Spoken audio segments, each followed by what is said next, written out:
Владата зборува за економска стабилност, а секој месец тропа на нова врата за задолжување. Снемува очигледно пари во буџетот. Погрешните политики на Мицковски и Кочовска во економијата ја туркаат Македонија и идните генерации во должничко ропство. Толку многу им се брзаше на владата на Мицковски со новото задолжување, што веднаш после празникот, спротивно на деловникот и процедурите, го ставија на дневен ред во собранието задолжувањето од 260 милиони евра. Станува збор за грубо кршење на процедурите и злоупотреба на собранието. Поради тоа СДСМ, како што најави, ќе поднесе интерпелација и кривична пријава против председателот на собранието. Буџетот очигледно е пред колапс. Пари нема за ништо, па затоа власта секој месец оди со нови задолжувања за да ги покрива дупките што сама си ги создаде. Нема пари за повисоки плати и пензии, нема пари за минимална плата од 600 евра, нема пари за земјоделците и за поголеми субвенции, но има милиони за нови долгови и криминални тендери. За само 2 години Мицковски создаде нов долг од 2,5 милиарди евра, а јавниот долг се зголеми на историски највисоки 11 милиарди евра. Долг што ќе го плаќаат идните генерации.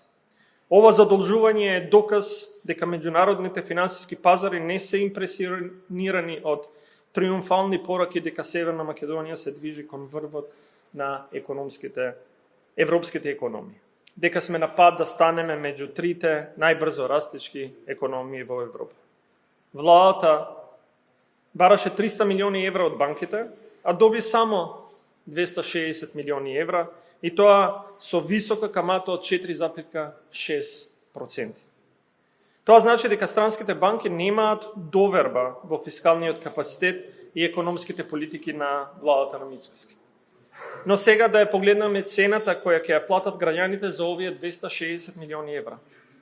Според актуелниот 6-месечен Еурибор од 2,562% и договорената маржа од 2,10% поени, овој заем во моментот би чинел околу 4,66% годишно. Во зависност од конечниот распоред на отплата, државата би платила приближно меѓу 58 и 64 милиони евра само за камати. А со еднократниот надоместок од 3,64 милиони евра, директниот финансиски товар се движи од 61 до 67 милиони евра без дополнителни агенцијски и други трошоци. И ова е реалната цена што граѓаните ќе ја платат уште пред да почувствуваат било каков економски ефект. Сакам да поставам и дополнително прашање до владата и министерката Кочевска. Дали со објавата на Facebook веќе ја најави следната должничка епизода од околу 350 милиони евра за остатокот од еврообврзницата што треба да се сервисира во јуни. Тоа се нови 350 милиони евра на грбот на народот.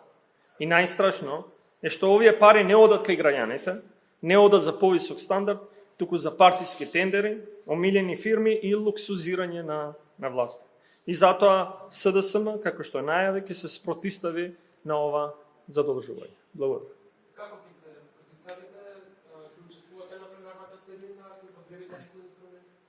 Да, сметам дека тоа што и вчера го најавив, местото на министерката не е на Facebook.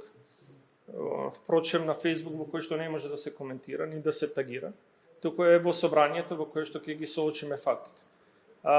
Ние се обидовме на комисиската расправа, за жал ароганцијата на власта е таква да они не сакаат да слушат опозициони гласови. На пленарната ќе ги дадеме нашите аргументи. Ние сме овде да информираме јавност.